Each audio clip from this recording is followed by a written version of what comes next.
As Avis keeps speeding up, let's go over what's been driving it and why it could reach the next extension range at all-time highs, as well as discuss reasons why detractors doubt the sustainability of this crazy climb for much longer.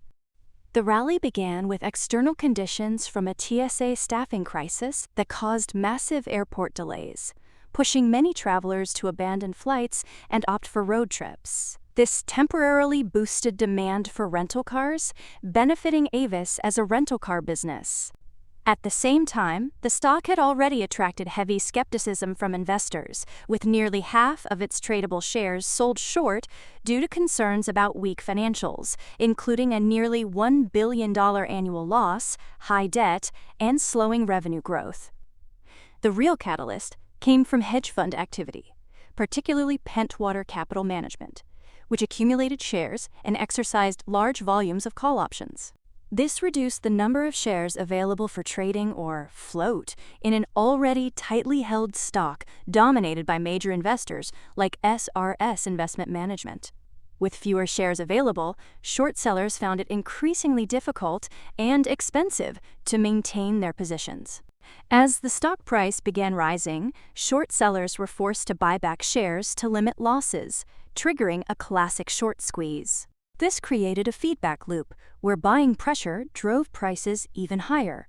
Retail traders, increasingly adept at identifying such setups, likely amplified the move, no doubt thanks to prior retail rallies like the famous case of GameStop earlier in the decade and Open Door Technologies last year. The surge is no doubt impressive, but fundamentals remain weak relative to its valuation, with modest growth expectations and a high earnings multiple. Much of the momentum appears temporary, tied to unusual travel disruptions and technical market forces. Once these factors fade, especially after short covering subsides, the stock could face significant volatility, making the situation highly risky despite its rapid gains. Meanwhile, Critical Metals Corp's long-term support range from 5 to 680 has held firm against a long-term descending trendline. Essentially, representations of the fundamental forces of uncertainty around its mining projects pitted against the powerful profit potential of said projects. So even if price doesn't immediately surge up like Avis, by not filling in the gap and breaking over the downtrend line by the second week of May, plenty of support remains. Starting with the gap fill area around 880 and the long-standing 680 level. Fundamental forces pushing Critical Metals in the short and long term revolve around it securing approval from the government of Greenland to acquire the remaining 50.5% stake in the Tanbreeze project, raising its ownership to 92.5% and giving it full operational control of one of the world's largest undeveloped heavy rare earth deposits. European Lithium Limited retains a 7.5% direct stake and a larger indirect interest through its shareholding in Critical Metals. This milestone removes key structural barriers and positions Critical Metals to advance Tanbreeze toward production, targeting first output around 2028 or 2029. In the grand scheme of things, the project is strategically significant as Western nations seek alternatives to China's dominance in rare earth supply. Recent progress includes improved processing results, infrastructure expansion, financing support, and ongoing discussions with potential buyers. And with strong logistical advantages like the site's location near transportation hubs and growing geopolitical importance, Tanbreeze is now a central asset in efforts to secure critical minerals for clean energy, defense, and advanced technologies.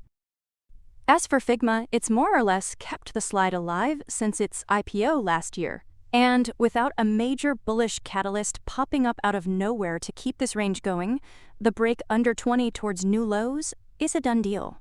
Quite fittingly, with above adequate strength where daily selling volume has been at or above 20 million for a few days.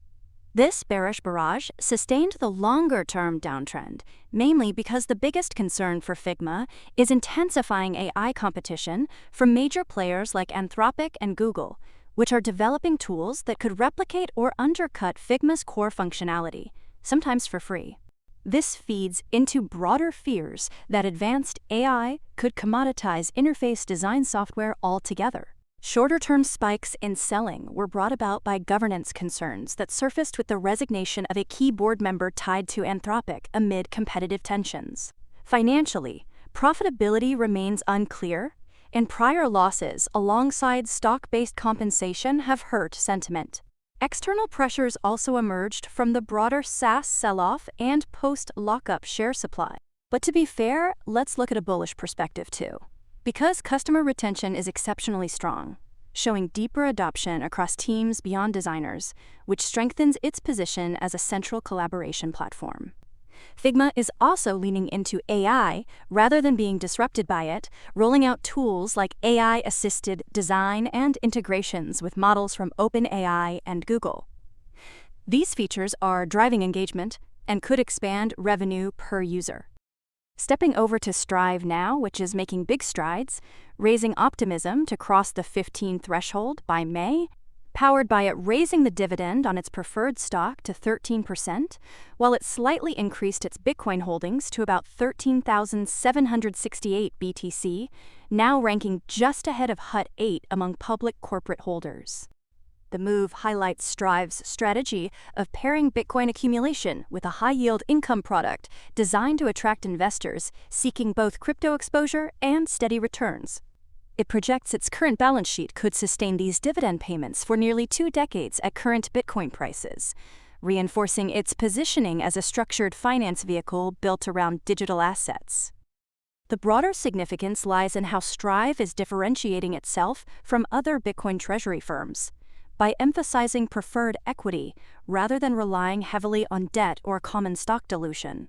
Its SATA product has also seen strong trading activity, suggesting notable investor demand for this hybrid approach. However, the model carries risks.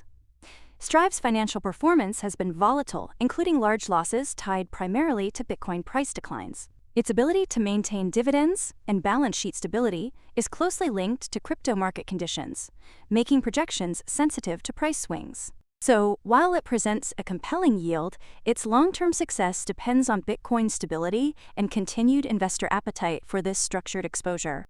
That means if Bitcoin can't keep its recent advances going, Strive is likely to fall accordingly. So let's have a look at BTC, which has about a week to decisively close over 76,000 in order to instill confidence in a more potent and long-lasting recovery and avoid a return of neutral to bearish movement in this year's low range. Aside from Bitcoin reaching a 10-week high, other factors supporting the case for further upside revolve around improving macro conditions, namely easing geopolitical tensions and falling oil volatility that have increased risk appetite across markets. This is reflected in strong equity performance and rising inflows into spot Bitcoin ETFs, signaling growing institutional demand.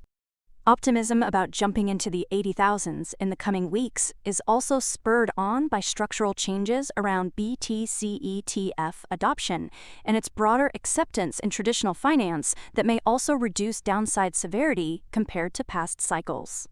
However, cautious crypto watchers and bearish detractors point to weakening momentum, noting that recent price increases have occurred on declining trading volume, which can signal an unsustainable rally and a potential reversal.